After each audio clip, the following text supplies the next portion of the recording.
Welcome to today's call.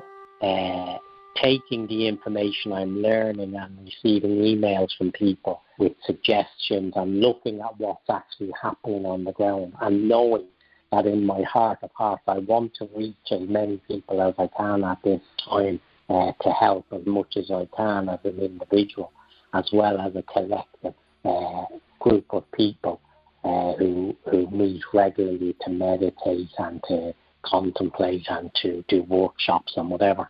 So I just feel that if I'm in a better position to just say put up various meditations or messages or tools, techniques, exercises that are more helpful rather than just a call like this, which is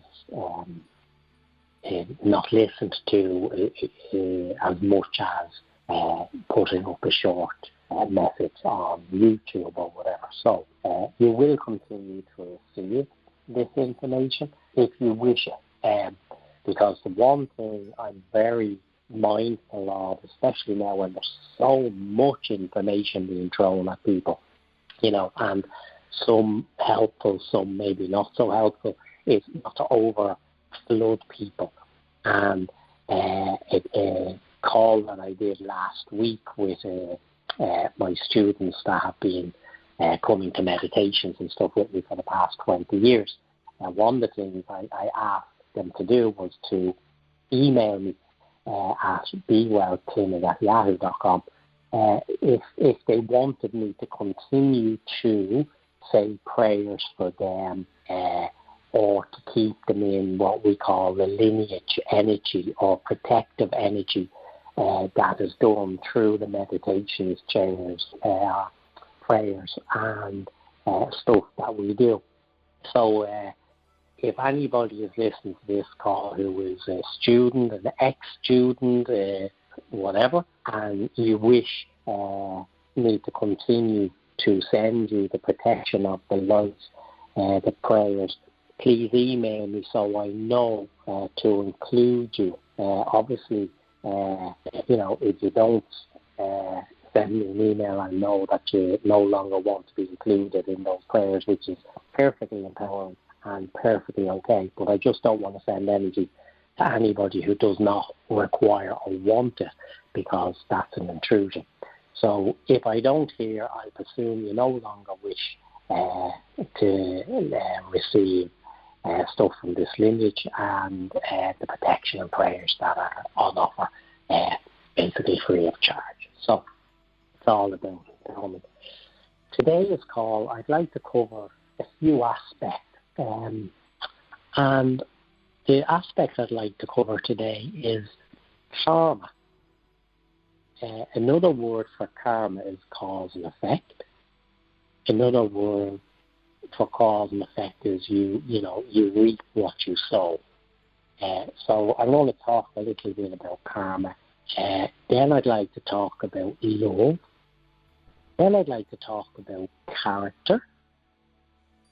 And then I'd like to end with a very, very powerful forgiveness and healing exercise that can be done at this time, which will be, I believe, hugely beneficial for people. Now, to prepare for this call today, I did something really unusual. I went back on my old notes.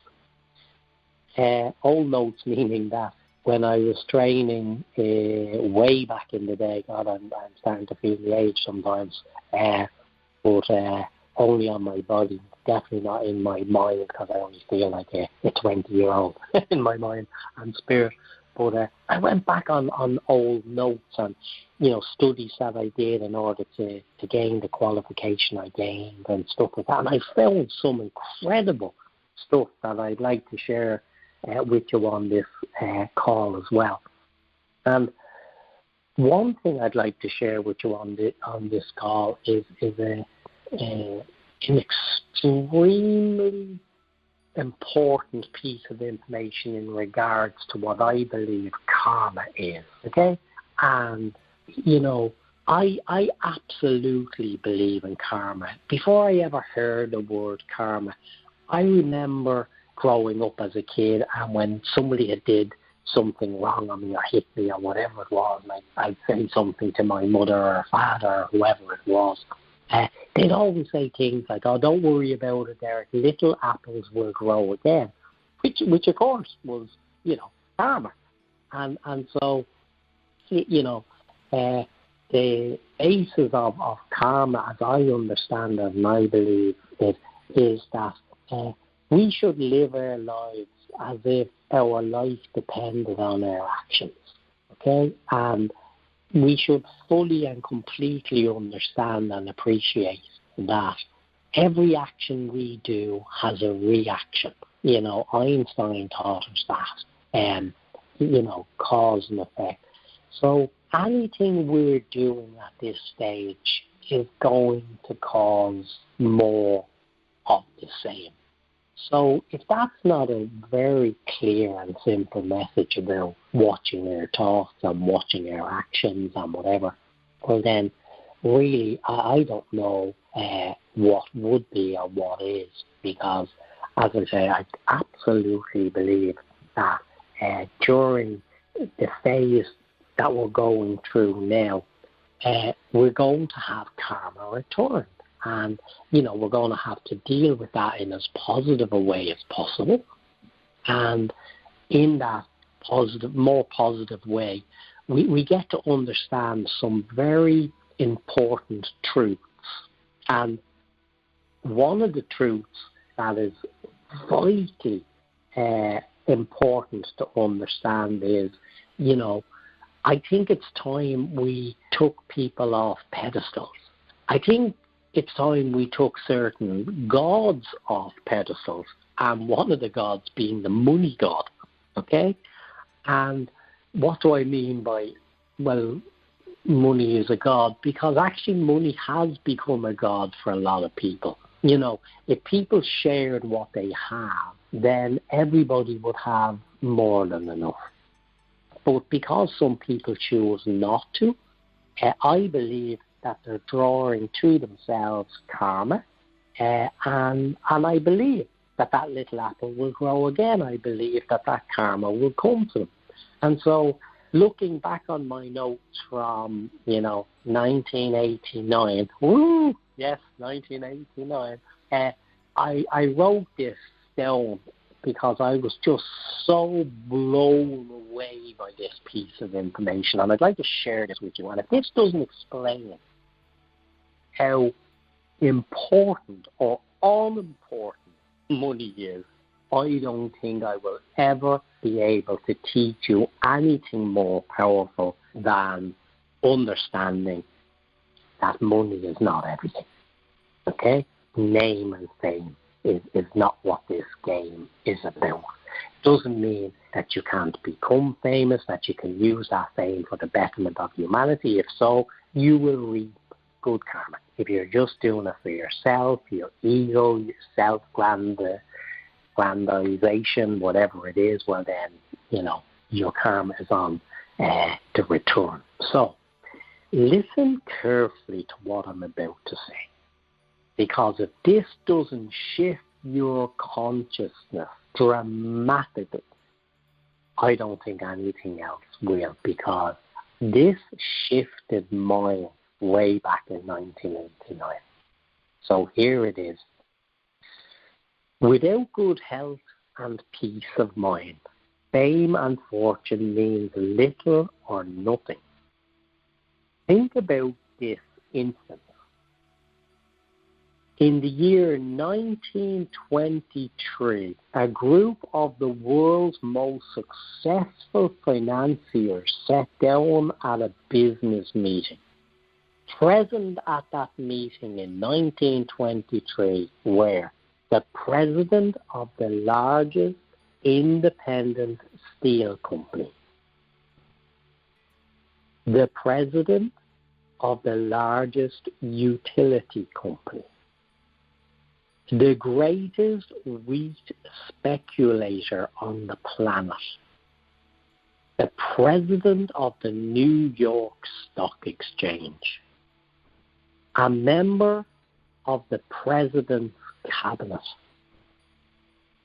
the greatest bear on Wall Street, the president of the Bank of International Settlements,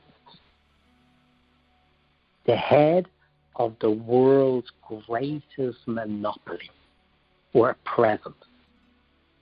These men control more wealth than is in the United States Treasury. Newspapers and magazines printed their success stories and urged the youth of the nation to follow their examples.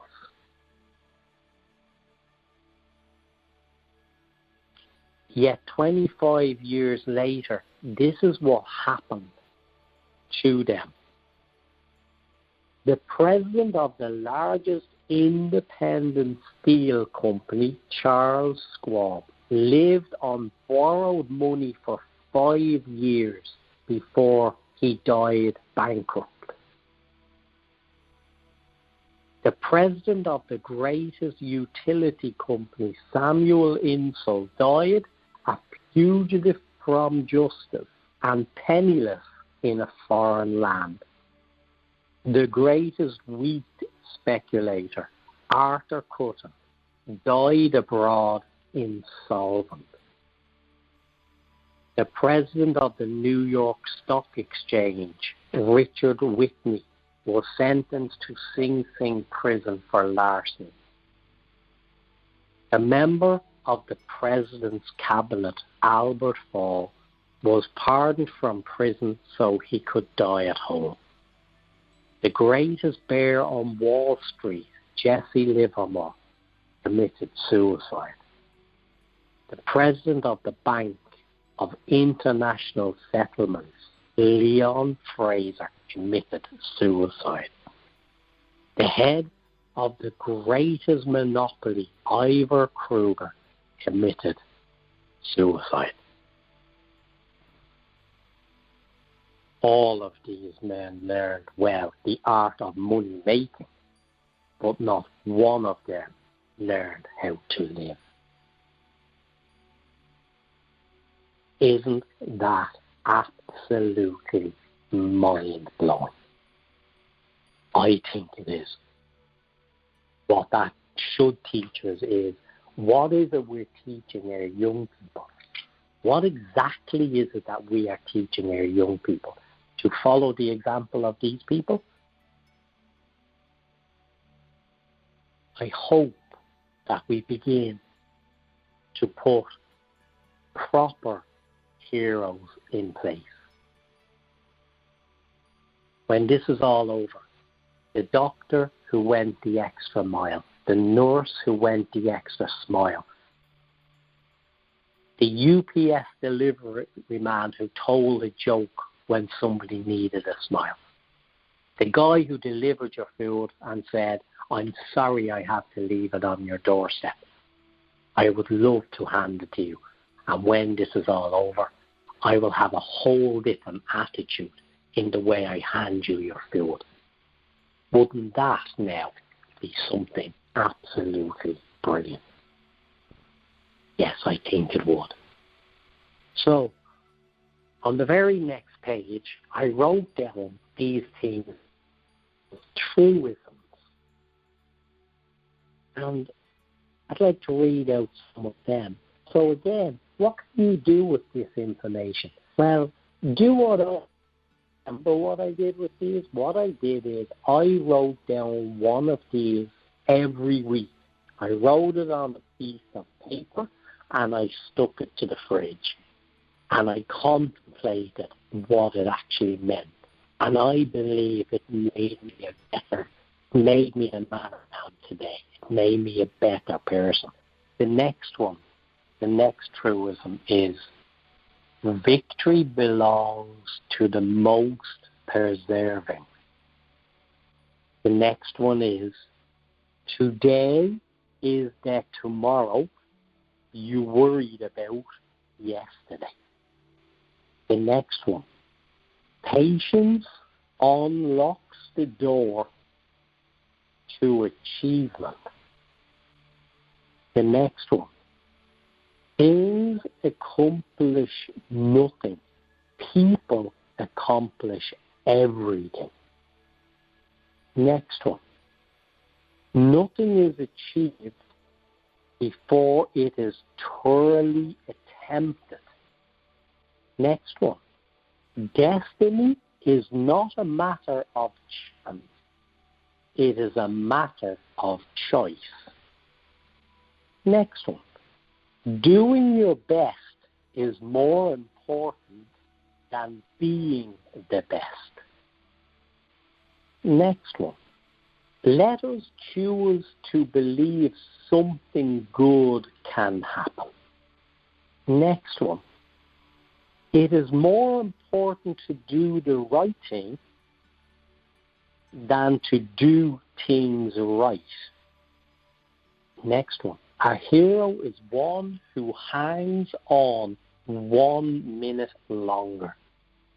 And the last one. Confidence is the companion of success. Plenty to meditate and to contemplate with each of those statements. They will help to rewire your thinking, to re-engage your higher self, otherwise known as the superconscious, with the conscious and the subconscious. So, we should spend their time now, particularly in these situations, contemplating these absolutely powerful ideas. The next part of what we should be looking at now is what we call character.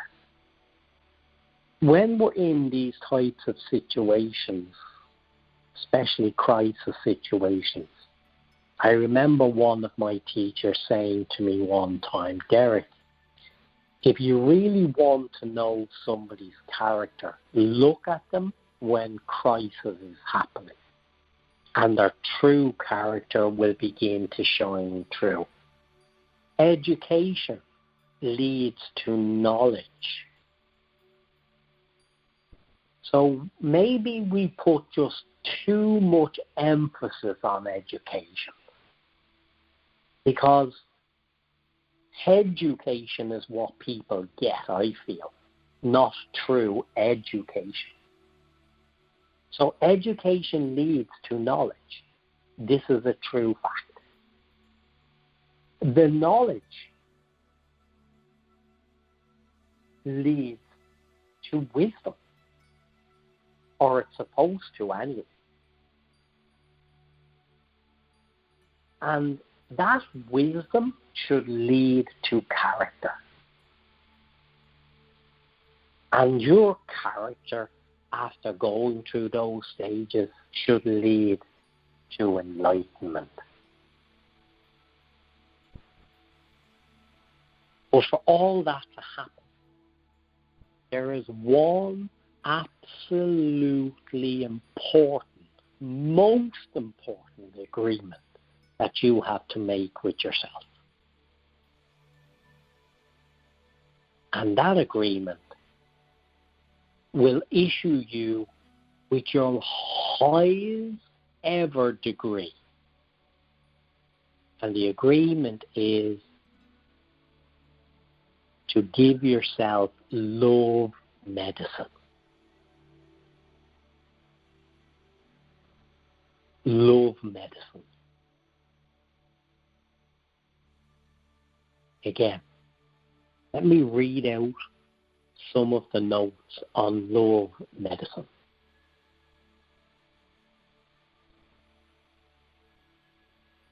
Love is its own reward. Love is such a powerful medicine because, like all things, it is subject to the wonderful universal law of cause and effect. Or as Isaac Newton put it, the laws of action and reaction are equal and opposite. In other words, love creates love. Love receives love. Love facilitates love. That's why we talk about even an illness is a messenger trying to tell you something is out of balance. This coronavirus is a messenger telling us something is out of balance. And the fact that it's doing what it's doing, we must have been absolutely, totally tipped out of balance for this to be happening right now. For this action and reaction, this cause and effect. We are now, I absolutely believe, we are reaping what we sowed in the past.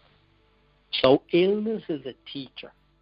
All illness, adversity, pain and grief are best treated not as punishments or tragedies, but as lessons.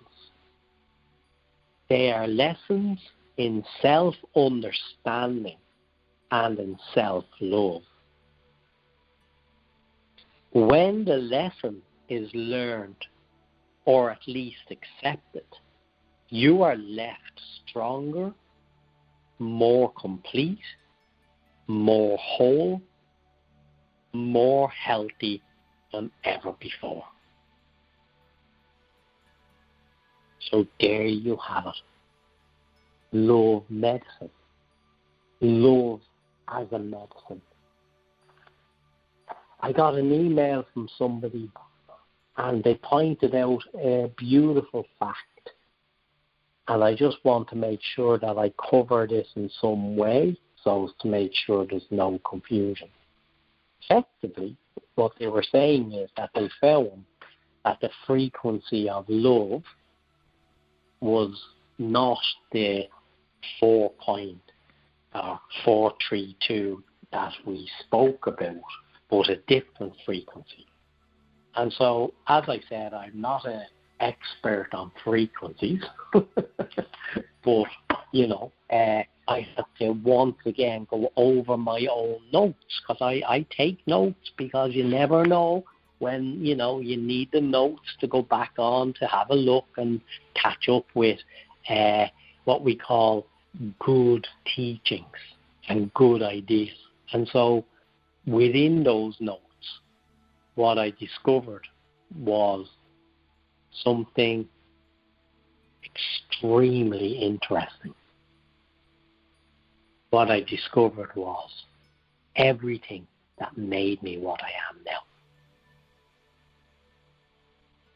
So, keeping all of this in mind and understanding that frequency, I went over my notes and I discovered that the frequency of love is not a singular number, but a frequency between 4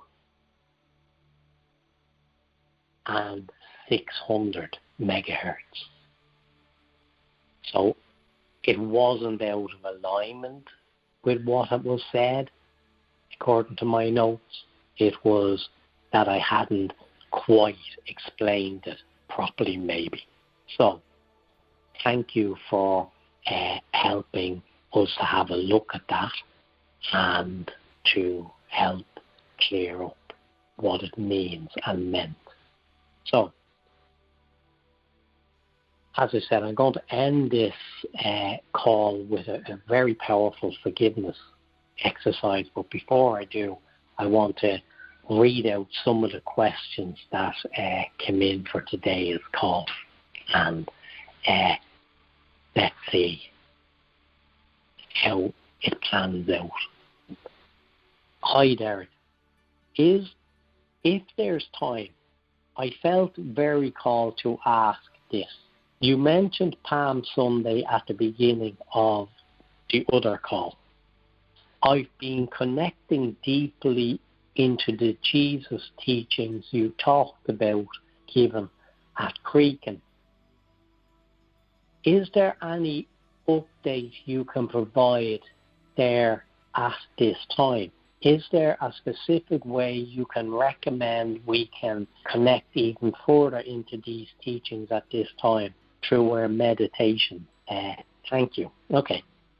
So, as you know, or a lot of you might know, is I've spent 30 years reading, contemplating, learning all the major religions, their ideas, their beliefs, their systems, as best I could anyway, in order to help me as an individual grow, and then, of course, when I became a teacher, to help other people grow if they had an open mind to it.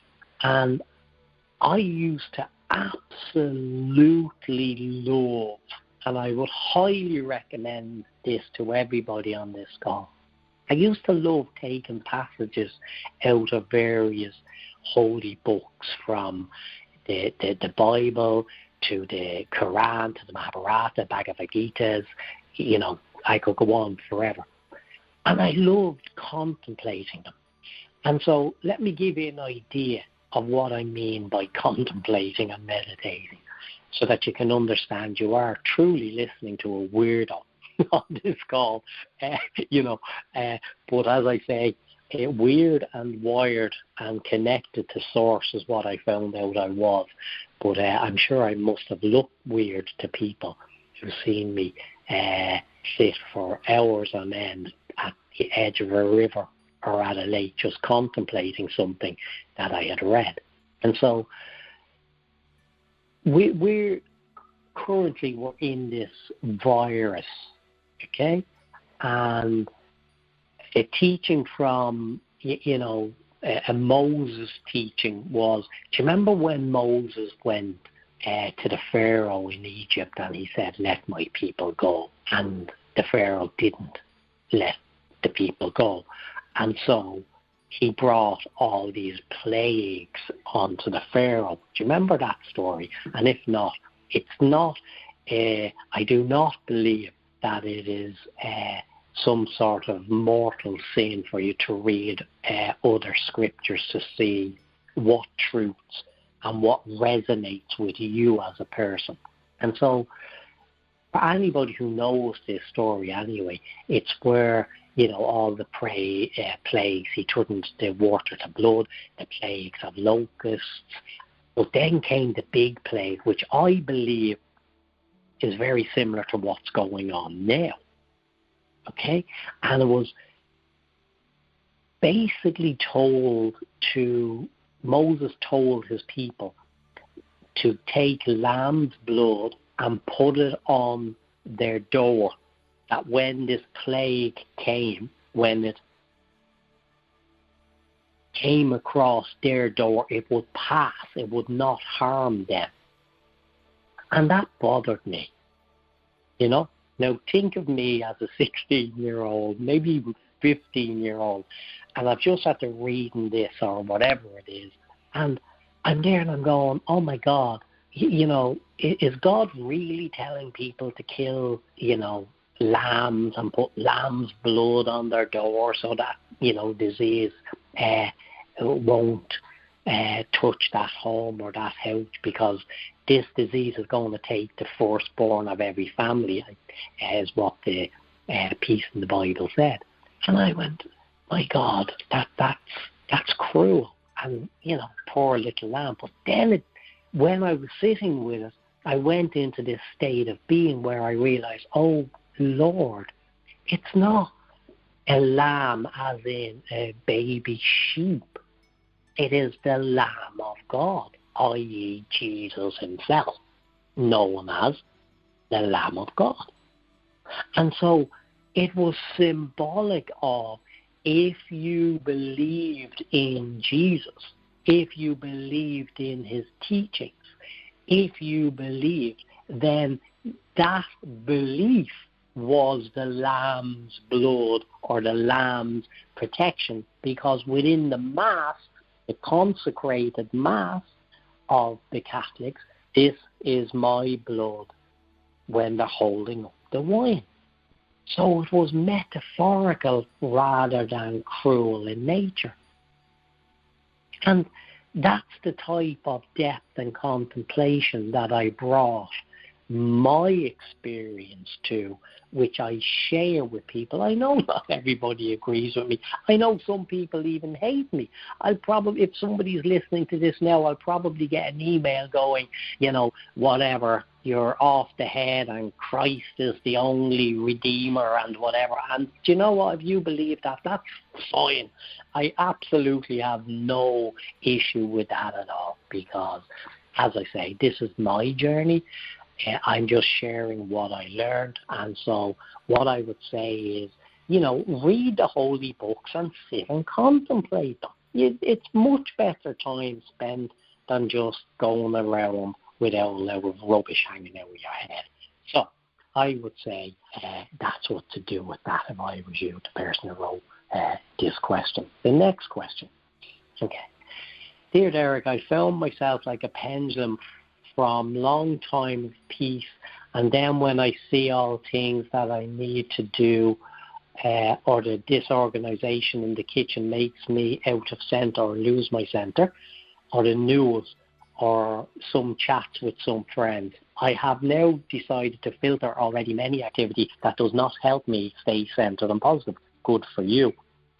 But as a result, I overeat. I would like to get to the root down so I can be free of this behavior that is not helping me when overwhelmed or with worry or other emotions are rising. Thank you for your help. Now, because I know who these questions are from, I'm able to answer them on a global level or collective consciousness. In other words, we're all listening to this at the same time, but at the same time, we're also able to answer it for the individual. So this individual, I believe what happens sometimes is we get overwhelmed, and it's a sort of a lead-in from the last question. I believe that we get caught up in our lineage. Okay, and what do I mean by lineage? Our past, our ancestors, our aunties, uncles, great-aunties, great-uncles, grandfathers, great-grandfathers, great-great-great-grandfathers, and so on and so forth. And so I have noticed specific religious beliefs taken on specific types of behavior during times of crisis. And one of those is to do with the Jewish religion, whereby, obviously because of the atrocities that was caused to those people and how humanity could be so cruel to them. Not only them, because it turns out there's many, many other tribes or lineage that got treated the same. But because food became so scarce that during crisis times, you can find that we connect into our lineage and we begin to behave in certain ways, like waste not, want not. I remember, and anybody who knows me knows that I was quite an athlete in my time. And food was a very important aspect of the balance of somebody who was training at the very high levels that I was training at the time. And yet I always had this issue with food. And the issue was I just could not waste food. So when I seen food go to waste, I wouldn't. I'd eat it. And I'd be overeating. And even though I knew I didn't need it or I didn't even want it, I just kept going. And I had to chase that down. And I found that the root cause of that for me was, in fact, that when I was growing up, we had, in Ireland, we had this thing called Trócaire, which was a charity. And the charity helped what were called at the time, it's politically probably incorrect to say it now, they were called the black babies of Africa. And we were encouraged to, give support in the form of money. And, we were taught, food is very scarce and whatever. So what would happen is when I was sitting at the table as a child, If I wasn't hungry because I hadn't exercised or I hadn't done something, and I didn't like consuming food if I didn't utilize it properly for the body, what would happen is you would be slapped, physically hit, and you'd be told and you'd be screamed at things like, eat that food. Do you realize there's children starving in the world? And the little black babies in Africa, and you're wasting that food. And what happened was I was to discover that was called a double bind. And I learned this through therapy, that here what had happened was my parents giving me this double bind mantra, which is, I'm guilty if I eat the food now because there's children starving to death in the world. I'm guilty if I don't eat the food because there's children starving in the world. Now, there's a double bind for you. So, in other words, I spent a lot of time guilt eating. So, this person, you just sit and with that and see if you have any of those little programs going on that you can get rid of now. Next question. I have read that maintaining an attitude of loving kindness towards all, including the all that is one of the greatest services any individual can perform for the planet. What do you think about this, and can you elaborate on why that is and what it takes to do that an individuals and maybe somehow that have worked for you? Individual or somehow has worked for you. Okay, so basically what you're asking is, this is one of these great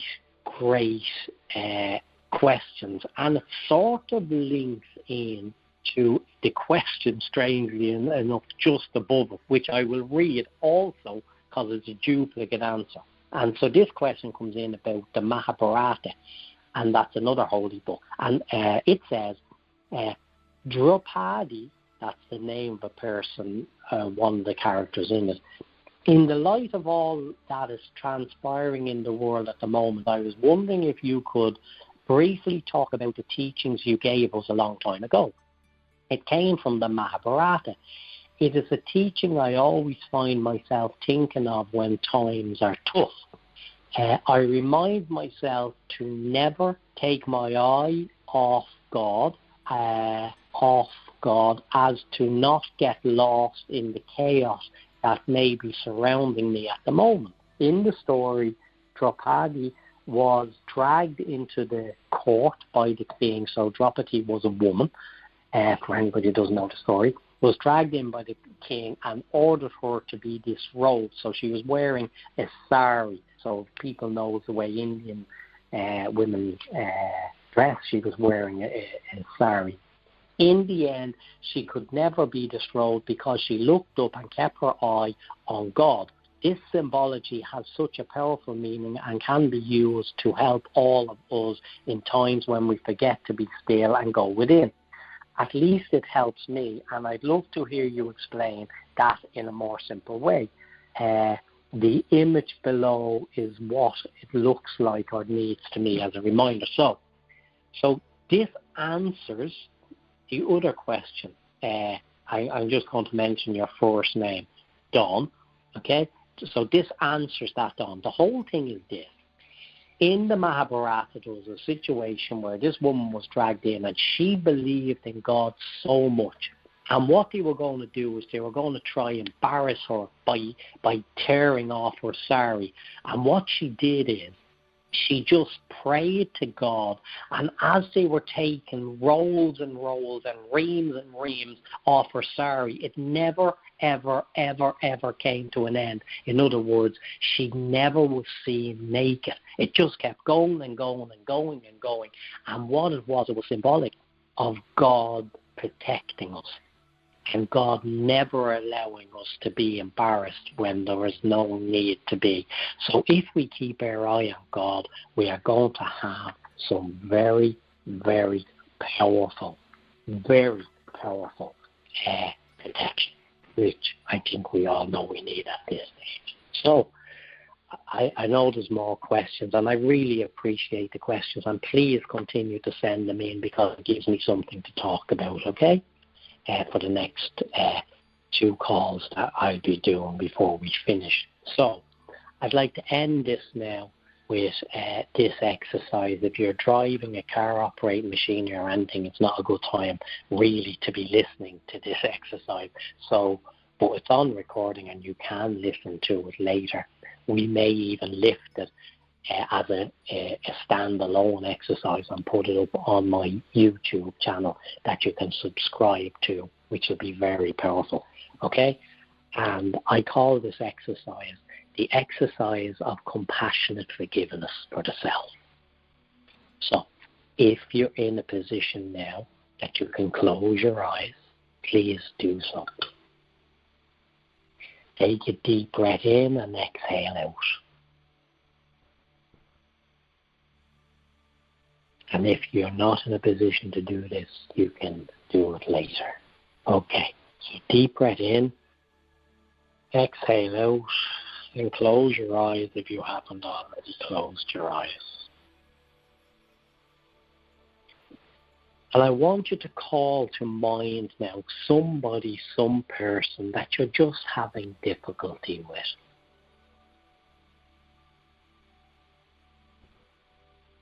Because it's time to forgive yourself, and it's time for forgiveness to heal you, the world, and everybody in it. So just call that person to mind now who's you're having some difficulty with. And with attention on that person, repeat to yourself these words. Just like me, this person is seeking some happiness for his or her life. Just like me, this person is seeking some happiness for his or her life.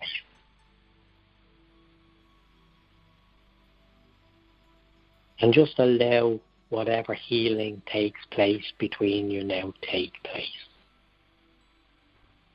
And with your attention on this person, repeat the next line.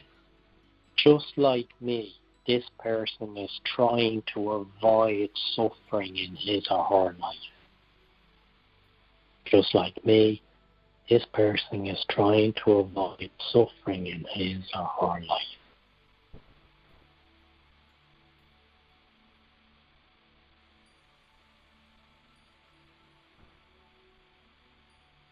Keeping your attention on that person, repeat to yourself, just like me, this person has known sadness, loneliness, and despair.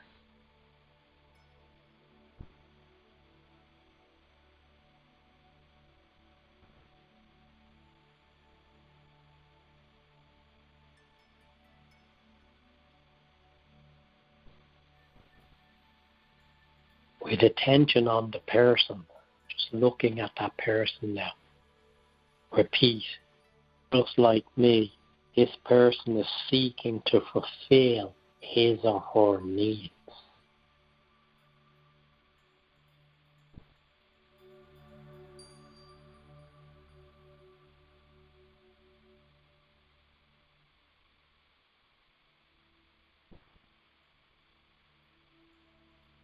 With your attention on that person fully and completely now. Repeat, just like me, this person is learning about life and how to forgive.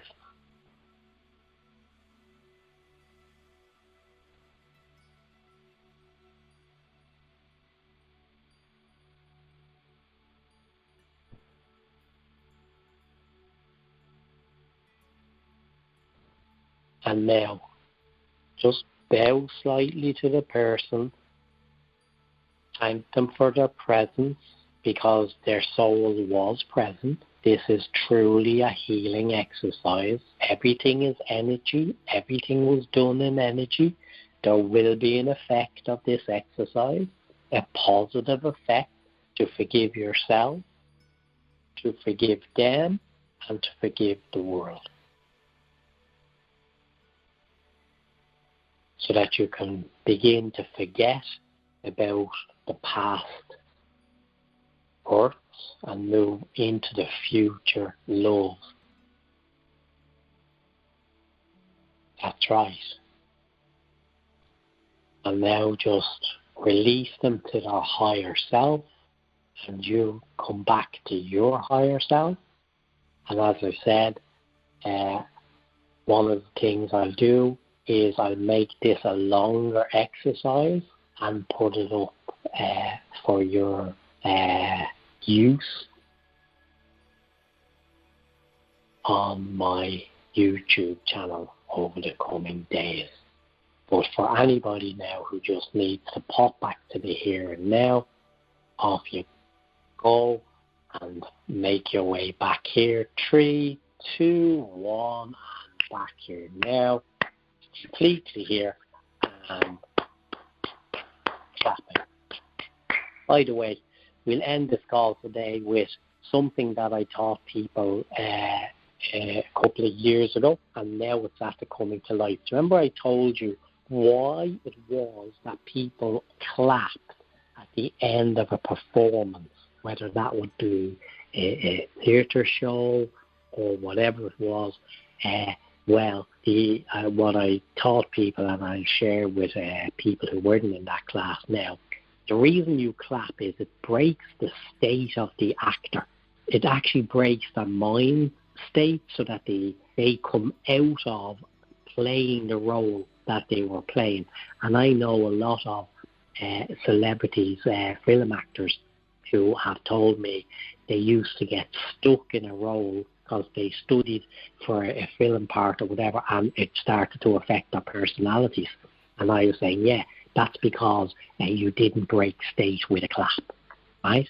So with everybody all over the world now clapping at certain times for their front liners and all the heroes who are wearing scrubs, as I said, and not, their underwear on the outside, real heroes.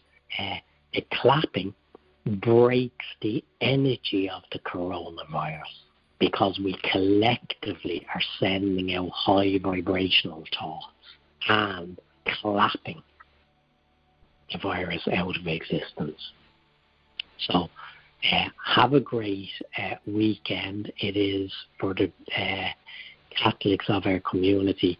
I know it's a powerful week because this is the week where, as I said, Jesus rode in on the donkey on Palm Sunday to Hosanna, Hosanna, meaning save me, save me.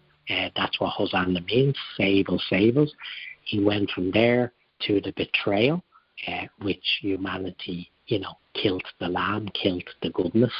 And both goodness and love being what it is, it rose again from the dead. So if your love has been hiding, this is a good week, specifically Sunday, to allow it to rise to its highest level or to resurrect. Have a great weekend, everybody. Thank you for taking your time to listen to the call. Please don't be afraid to share this information. Give people the links to these calls because you know what? I think there is use in them. I absolutely know that people who have listened to them have been emailing me. I've even had people emailing me telling me that they had caught the coronavirus, they utilised some of these techniques, and they sped through the healing process and come out the other side. Know that you are loved. Know that you are protected. Know that I love you. Have a great weekend and talk to you all again on Monday. God bless. Bye-bye.